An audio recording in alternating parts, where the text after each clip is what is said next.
Hello.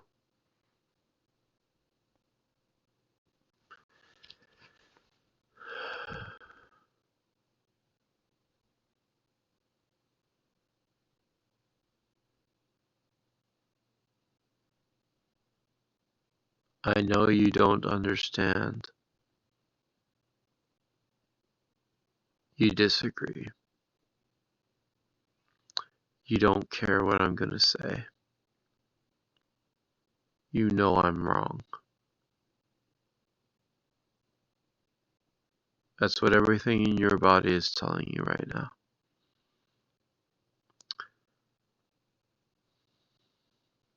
I'm not talking about the gravity of a planet.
You don't understand.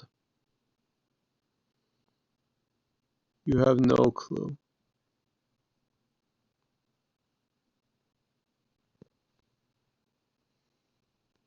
On Earth, two objects coming together under the force of gravity. And before you comment, yes, obviously it's easy to witness on Earth two objects coming together under the force of gravity if one of those objects is the Earth. But what about just two objects in a room? It turns out it is possible. It's something I've wanted to do for a long time, and I finally got to do it, and it's amazing. The experiment was first conducted by Henry Cavendish in 1797. I wanted to see if I could recreate his setup, and goal one would be to show that two objects in a room can be pulled together by gravity in a way that's visible to the naked eye. And if it goes really well, maybe goal number two can be to calculate the gravitational constant, big G. In Cavendish's setup, there were two weights attached to each end of a bar, suspended by a wire. This forms a twisting pendulum or a torsion pendulum. That's because a wire resists being twisted. So masses suspended in this way will twist back and forth. Cavendish would let that settle and then introduce two stationary masses near these suspended masses. The idea being that the force of gravity would pull the suspended masses towards the stationary masses. If you know the stiffness of the wire, then you can figure out the force of gravity between the masses based on how much the pendulum is twisted from its equilibrium, how much gravity pushes against the force of the torsion pendulum. And the cool thing is, once you've got the force, you can rearrange this famous equation for the force of gravity to calculate the gravitational constant of the universe. There's something you need to understand.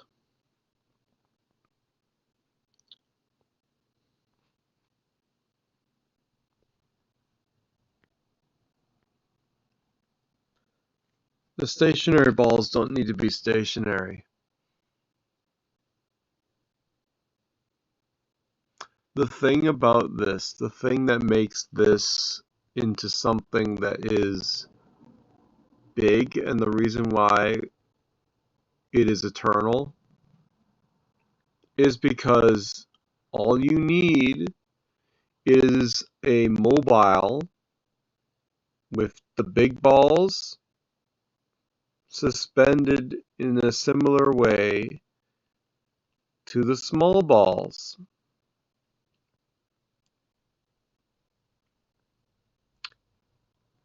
Constant motion.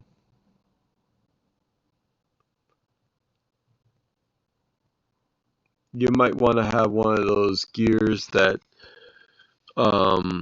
if you apply a force to have the twisting motion, then is more likely to continue in one direction than the other. but the force is applied as a pulling force from the large object, which is not even that different in size to the other object. And then you can just constantly have that. Now, you'll notice that the swinging pendulum, if left on its own, you just let it settle, you let it not do anything, you leave it there for weeks, and if it stays there, and then you apply these new objects to everything, and then you end up with the constant slight tug towards the big ones. All you need to do is now slightly having a little bit of a rod that is between the big and the small ones, and there will be a constant force pulling the big and the small together. Now here's the kicker. Which one's doing the attractive part? The big one or the small one?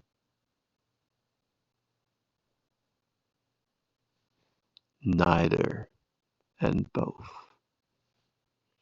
It's not a force of the big one or the small one. It's electrodynamic. Magnets and the way that they work is that energy flows from one side through the magnet, circles around the outside of the magnet, and it circles through again. So, in this way, we can devise a machine that specifically has a string of these magnets, and the electromagnetic flux will be constantly moving around, through, and around again.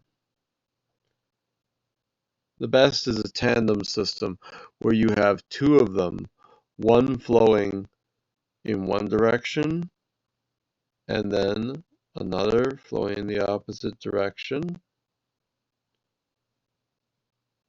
The energy is constantly going to cycle through them.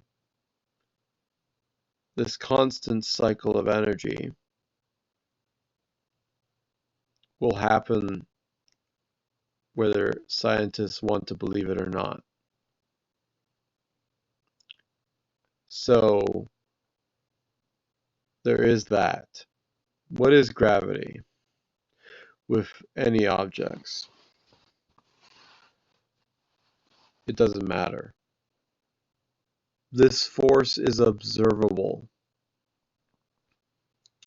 So all you simply need to do, again, make a diorama of a bunch of floating things, that the big thing and the small thing, it doesn't have to be big and small.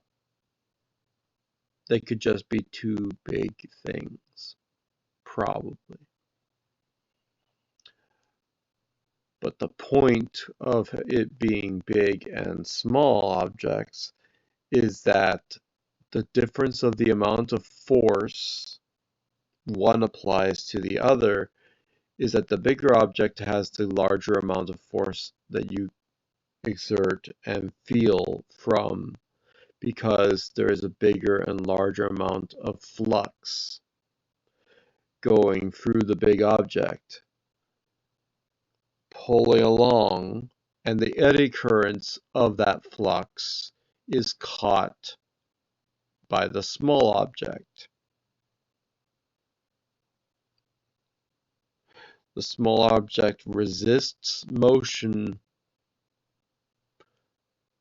resists standing still the least, and is the most likely to be moved. The other object is otherwise just there. The attractiveness will happen anyway. So all you need to do is make a series of these large and small objects. The force will be applied, and the motion to move forward towards the big object will be amplified by multiplying the number of said events. So you could have a big wheel that keeps on spinning, and as long as the big object pulls the small object so that it constantly moves, you have now perpetual motion.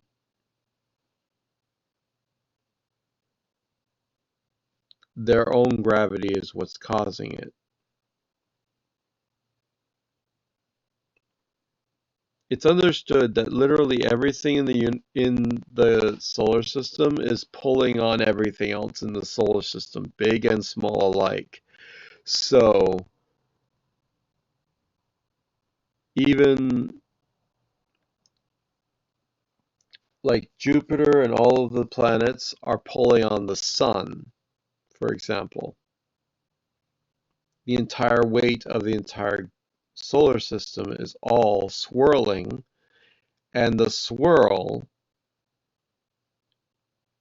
is a dance that is a collaborative effort of all the different pieces in the solar system. They are independent of each other. They will continue to move simply because they are moving through space. And it doesn't matter why.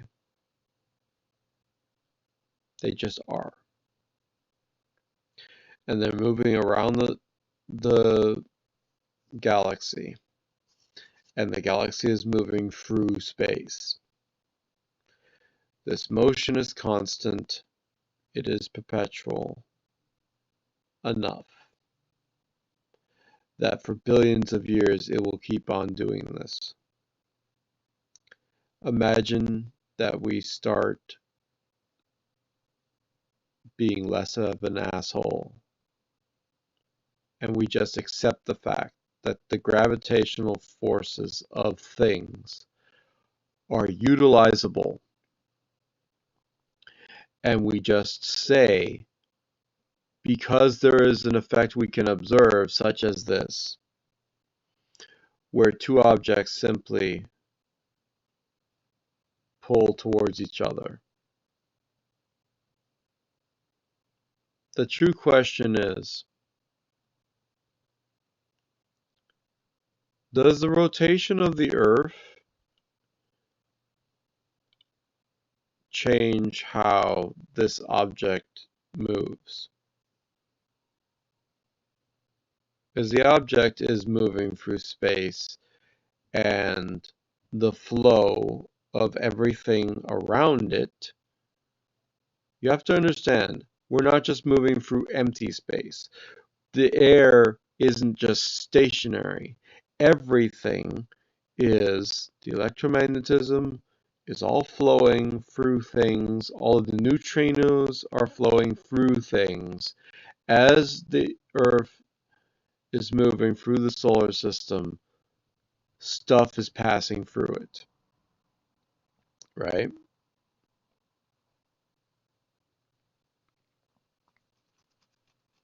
And it's possible that if, for whatever reason, and it doesn't matter how, we don't need to know how. All we need to know is this a visible constant effect that we can replicate? Big G. I assumed Cavendish's experiment just wouldn't be possible for me to recreate in my studio. It just seems incredibly fiddly. But then I saw this video on the Mr. Land Science channel, and look, on the time lapse, it's a very clear effect. So I bought some really heavy balls. The stationary masses are wrought iron and they weigh about 14 kilograms each. You need at least one of the masses in an attracting pair to be non-ferrous, either the stationary mass or the suspended mass. That's because you don't want the masses to be attracted to each other by anything except the force of gravity. And if both the balls were ferrous, you would need to worry about magnetism. Like even a tiny bit of magnetism would completely overwhelm the minuscule force of gravity between them. So for The problem is nothing is a complete ferrous. Everything has electrons, so everything is magnetic. Your eyeballs are magnetic. suspended masses, I went with copper, and they're about 5 kilograms each. So here's a time lapse of the suspended masses That's ferrous. settling down and finding an equilibrium about which to oscillate. And look what happens when I then introduce the 14 kilogram masses. Absolutely nothing. What is No Brainers? No Brainers is a humanitarian program that helps former kids teach. Well, that was anticlimactic. What? Why not? Mr. Lund got it working. What's wrong with my setup? Maybe I'm doing something differently that just kind of ruins the effect somehow. My first thought was that maybe my wire is too stiff. You can get a sense of how stiff the wire is from how quickly the pendulum oscillates back and forth. A stiffer pendulum will oscillate more quickly, just like how a stiffer spring boings more quickly. But actually, The thing is, if the string that is suspending it doesn't want to spin, then motion of gravity and the force won't be allowed to be applied. So you need a free-flowing, like air compressed piston type of, as he said in a different video, or maybe this video, bearing that is frictionless, or one of those magnetic things, so it allows it to move without having resistance. So the rigidity of the wire doesn't, like literally, if you just have it be rigid as frick, you would have to have more and more force in order to twist it, just as much as you would have to have more and more force to twist a pickle jar lid than if you simply had to open a peanut butter jar lid, for example. The force, everything involved with the amount of torque in order to twist it is much more compounded that way. So, yeah, you want stuff to be loose. look at how long it takes for our two pendulums to make one oscillation, well, they're about the same. That tells me that if Mr. Lund's wire isn't too stiff, then neither is mine. The other difference is like how close can the center of masses get to each other? By my estimation, Mr. Lund's masses, when they're touching, their centers of mass are about 47 millimeters apart. The fact that they are on the ends of a meter ruler makes the calculation from a screenshot much easier. Whereas the distance between the centers of my masses is about double that. And you probably know that the force of gravity goes as the inverse square of distance, so that does have an effect. But even when Mr. Lund's masses are really far apart from each other, you can see the effect. Look, this mass is supposed to be going that way, but it just stops dead, turns round, and goes towards the lead block. And then I thought, well, hold on a second, we actually do know the value of big G. So given the parameters of the experiment, we should be able to calculate roughly how much we expect that pendulum to twist around towards.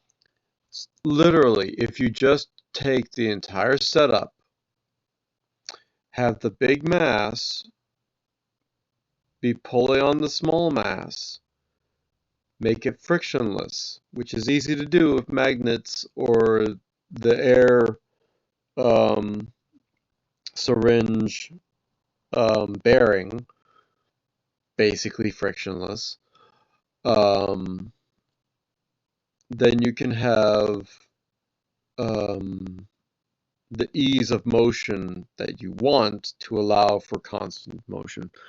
And therefore, the force applied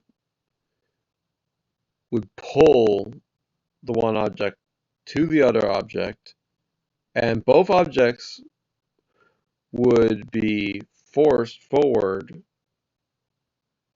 because the one object would actually be pressing on a thing at the top. As it moves forward, the entire setup would be slightly askewed because you're pulling the one object. As it pulls forward, it slightly twists, but it's also twisting the big one at the same time. And if you have this in a big enough setup with enough of the weights or with enough of these things, you can end up with the force of gravity and the force of motion being able to be amplified maybe 100-fold. Instead of having a tiny effect, you actually have enough that could generate power. And then you need a massive device and whatever else. And the entire array of systems would have to be big enough and powerful enough that you would actually get a volt or something every so often. Like the capacitor would have to be able to be very sensitive. Instead of being like a generator, it'd be like a tiny, tiny amount of electrostatic, because that is a electromagnetic force. You have to make it so that the gravitational force is obviously stronger than the resistance with the generator. So gravity has to win. So the moment that you make a system that has forces of gravity equal to 100 times, and so 100 of these setups, then you have constant motion, strong enough motion that energy can then start being generated. It's not that it's impossible, it's just that you need a very large setup. Then, after that, you can scale that setup. So instead of just getting 1 microvolt per second, you can start getting volts per second, megavolts per second, kilovolts, gigavolts, and so on. But you need a very large system. Those stationary masses. In other words, we should be able to figure out to what extent is the force of gravity able to overcome the stiffness of the wire. And just to be clear, because the pendulum is always oscillating, we're really talking about how much does the equilibrium position of that.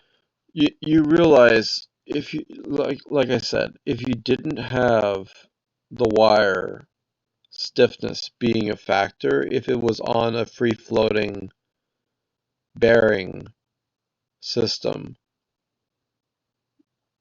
that's like, okay, the way you would do this stationary is that you would have neodymium magnets both being negative, one on top of the other. They repel each other, but they're held in place with like guide rails or something. So what happens is you have this bearing, it's constantly levitating. It will be able to like hold the weights and everything in consideration.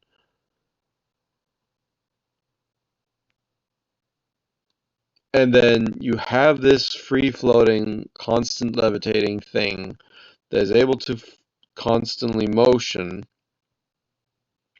There's no reason why you can't generate power from this. Oscillation move when stationary masses are introduced. Instead of going into the derivation of the equation, I'll leave a link to a video that does that quite nicely. So here's the equation for big G that you can get from the Cavendish experiment, where L is the length of the rod separating the suspended masses, R is the distance between the centers of mass of the two masses in the deflection position, M is the mass of the stationary mass, theta is an angle, It's how much the pendulum moves when the stationary masses are introduced, and t is the time taken for the pendulum to make one oscillation. That's there representing the stiffness of the wire. Side note, you'll notice that the mass of the copper balls doesn't come into the equation, and actually that's something we should expect in the same way that the rate at which an object accelerates towards the Earth is independent of the... It's because the force of gravity is working on both objects. It only matters the total size of both, really, combined. It doesn't matter what, whatever. mass of the object.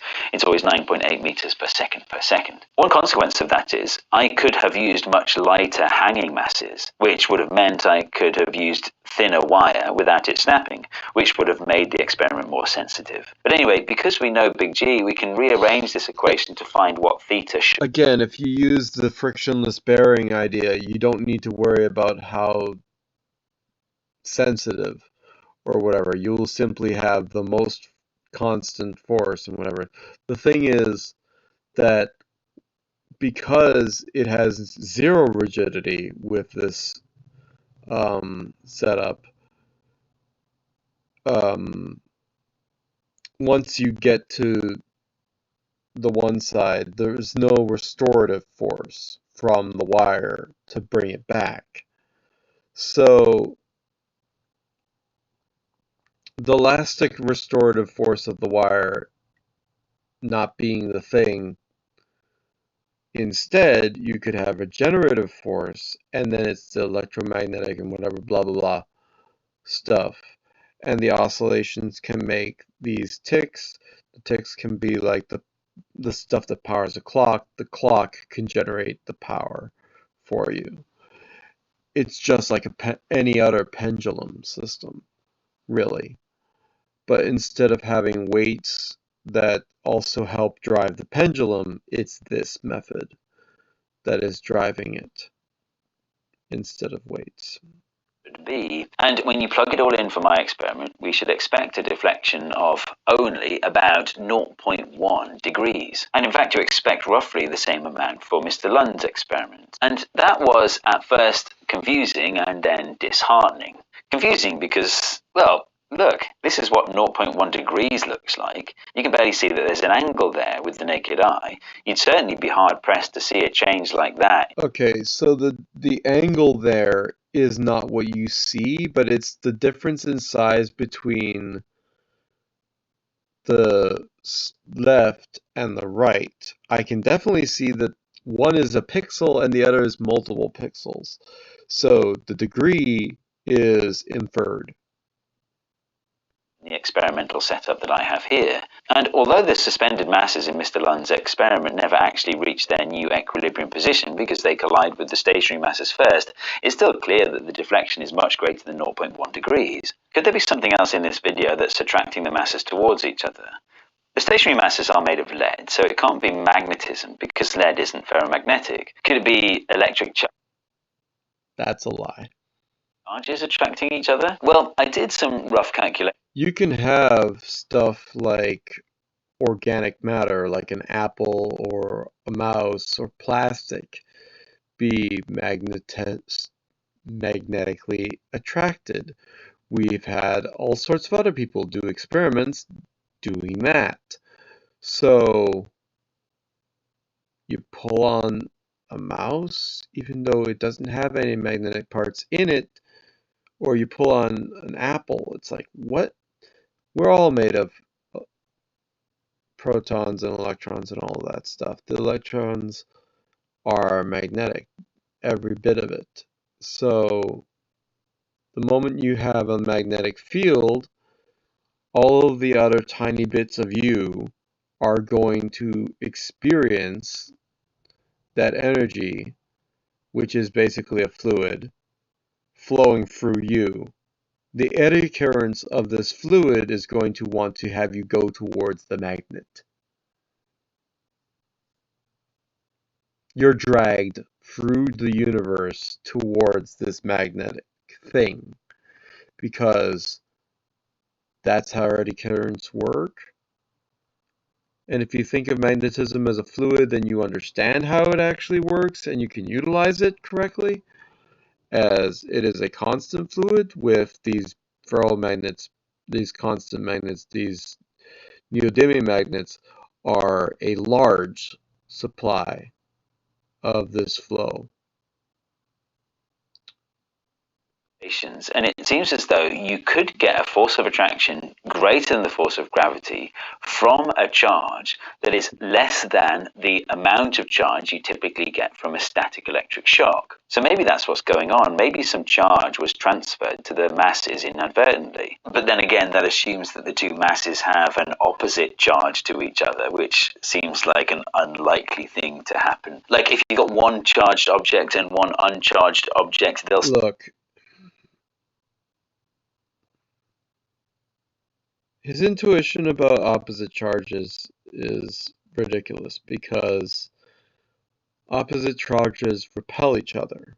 So instead, you think about simply, well, one of them is maybe more south and the other one is maybe more north. That would attract each other. But truth is, all of your magnets, all of the atoms and the electrons are orbiting. What is that? That's called an oscillating magnet. You don't have any amount of charge that is only in one direction. Your electrons in your body are orbiting, meaning in one moment they are north and in the other moment they are south. There is a push-pull.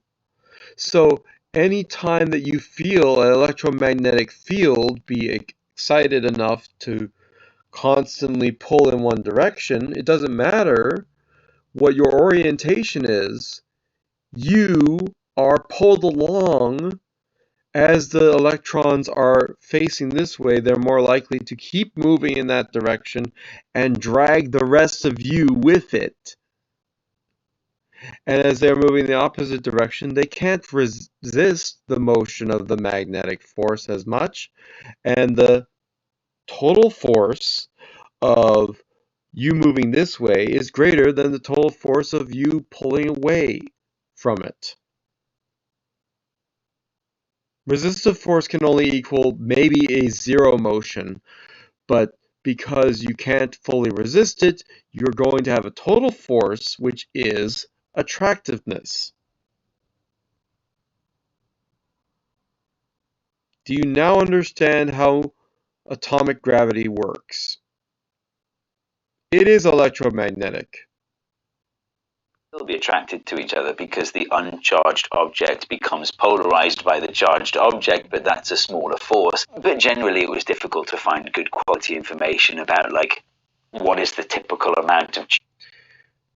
Again, because you think of objects as being only charged or uncharged, you forget the fact that objects that are supposedly inert are not inert. Plastic, like a human hand, or a mouse, or a ruler, or anything, has electromagnetic interactions all the time. So when you think about something becoming, like the magnetism becoming more flowing in one direction and changing their charge to do the thing, you're talking about things with the mechanical world and everything else. But we are organic, we are plastic, we are glass, we are not capable of changing our polarity. It's a constant cycling that we do. There is no one force and one flow. It's all in, out type of thing, circular motion. Because it's circular motion, because the other magnetistic forces are in a singular direction, we can utilize that really no matter where we are, relation to it.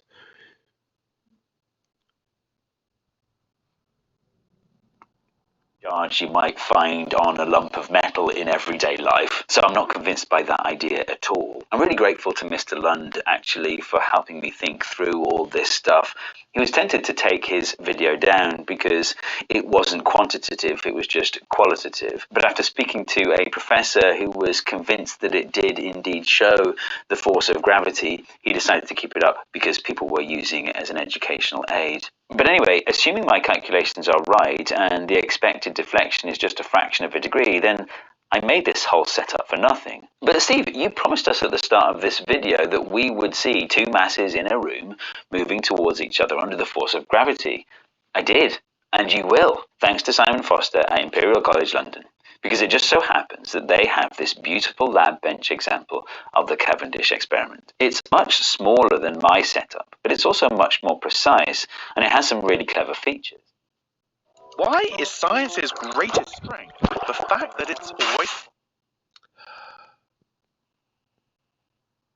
Really clever features. You've got the long wire thread coming down here. You see it coming down there. You also have to spend ages making sure that the hanging masses are centered enough that they won't bash into the insides of the container when you introduce the stationary masses, which took another couple of hours. And then look, these stationary masses, they're actually movable. So first you put the masses in this position and you wait for the hanging masses to settle down. Then you swing the stationary masses around to the other side and then let the hanging masses settle again. But this is the really clever part. How do you measure theta? How do you measure the change in angle of the hanging masses due to being pulled one way and then the other by the stationary masses? Well, just here on the wire there's a little mirror, and you can see here we also have a laser pointer. So look, with the laser pointing at the mirror, you can see the reflection on the wall there, and of course the reflection is moving back and forth as this torsion pendulum that is the hanging masses oscillates side to side. In the time lapse you can even see, look, it's settling down. By the way, each full oscillation is about 10 minutes long. That's one of the ways that this instrument is more sensitive than mine. That longer oscillation period tells us that there is a much smaller restoring force from the twisting wire, meaning that It's not a longer oscillation period.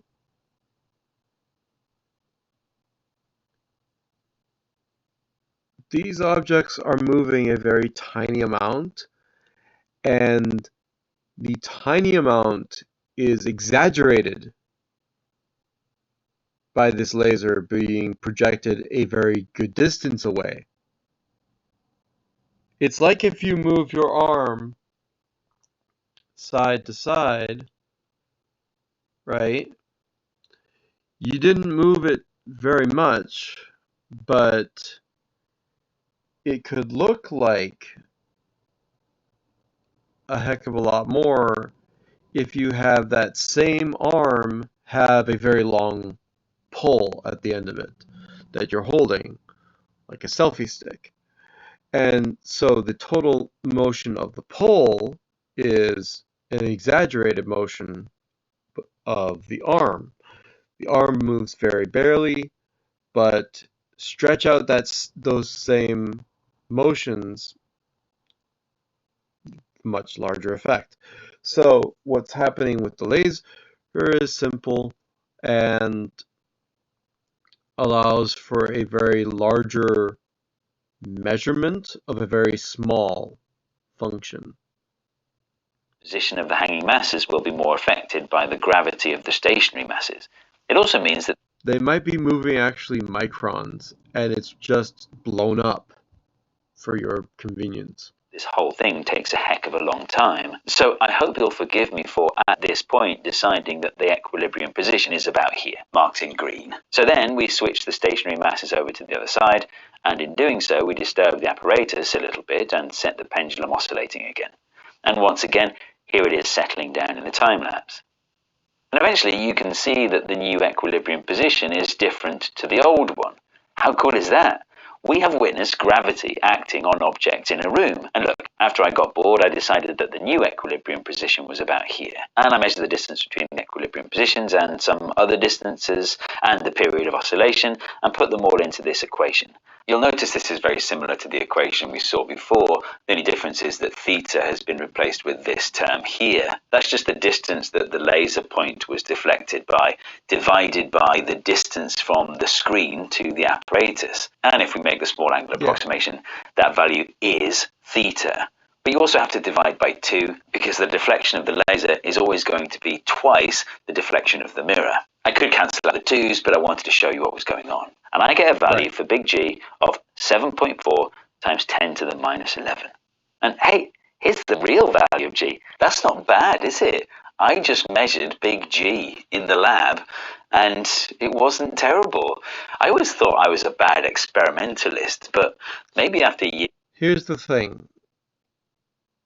The reason why big G is 7.4 times 10 to the 11 is because the resistive nature is that extra difference. The resistive nature of the wire is what's making that difference between actual G and your measurements. So that's how you know the force applied by the wire. It's the difference between actual G and your measurement. So what if you simply just didn't have any resistive force whatsoever? Just put it on a completely, everything is able to freely move, and the forces of these objects would be able to move freely, so that when you have an oscillation here, you end up with, like, let's say you had an oscillation, but because it's able to move, let's say its motion is able to then push all the way back, and then the oscillation is much larger. Or if you have a constant series of these, each one of them will move back and forth. Either way, you end up with a constant force because there is no actual wire involved causing the torsion issue. You just have the, like I said, frictionless setup where it's able to move, and then because it's moving, it pushes the stationary object, and then that moves it more, and then the stationary object moves more, and it becomes perpetual motion. And if you don't have that experiment done, you're not doing real science yet. Years of struggling to get things working for YouTube videos, I'm not so bad at it anymore. Or maybe it was just a fluke. I don't know.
The thing is,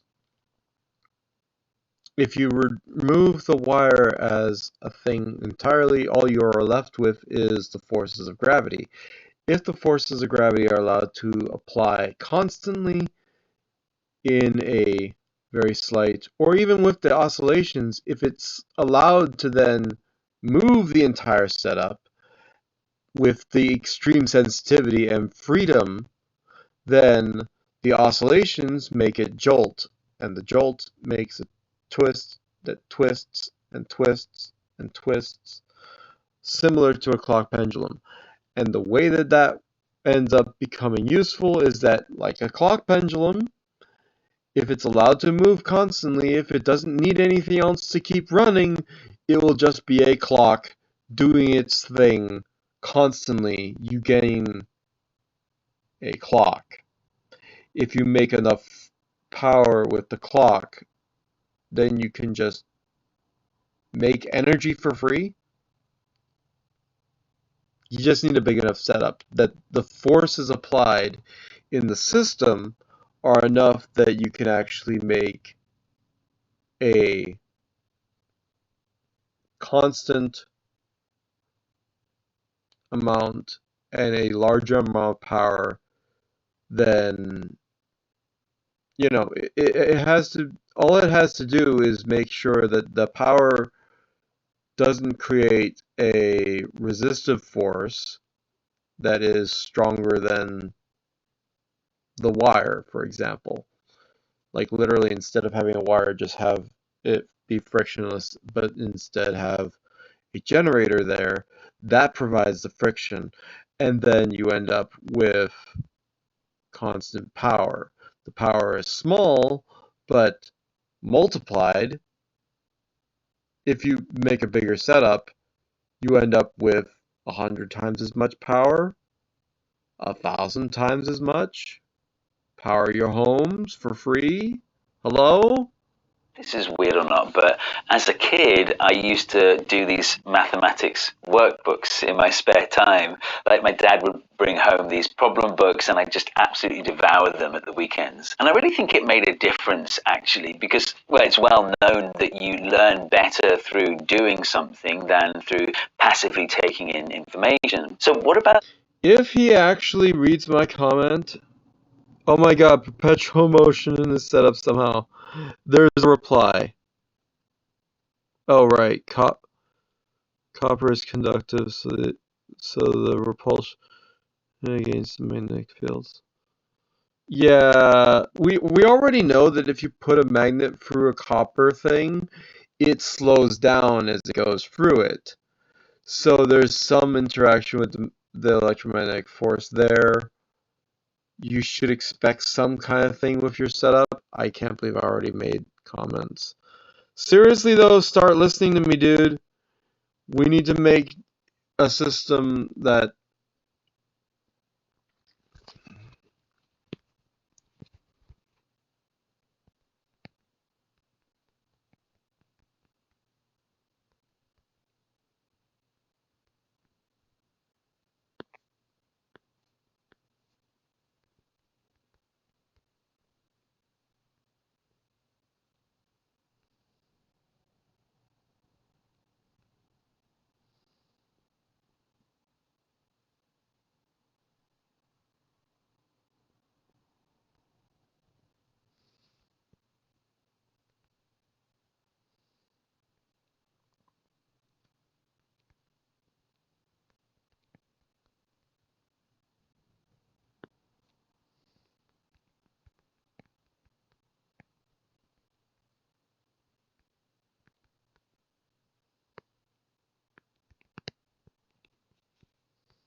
This had to be said.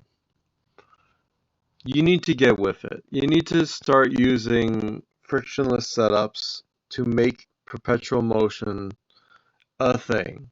Because if gravity is able to do this thing, and again, your intuition of how magnetism works is staggeringly annoying. Magnetism is a constant flow. We can know this for sure by if we make a ball. That someone made a ball of all the magnets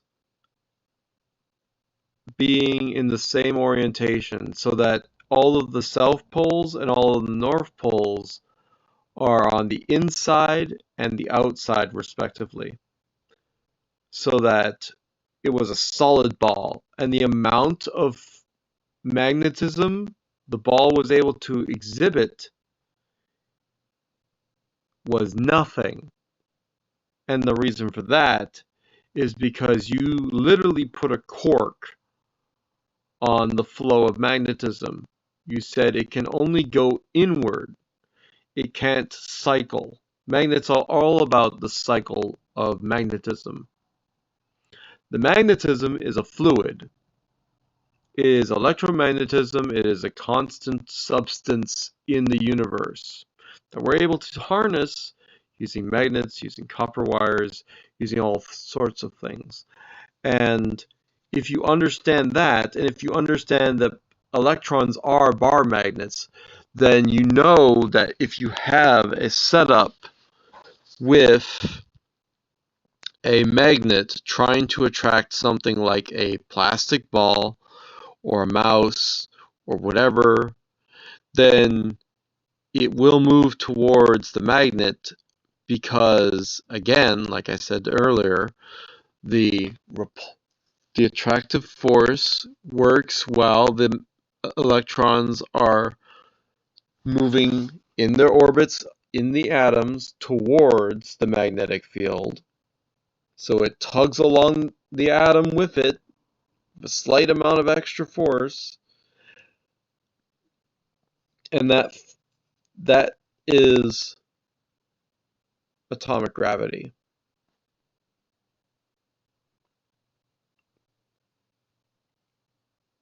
The thing is, electromagnetism is it's not something that needs to be from a larger object, but it helps to have a substantial object.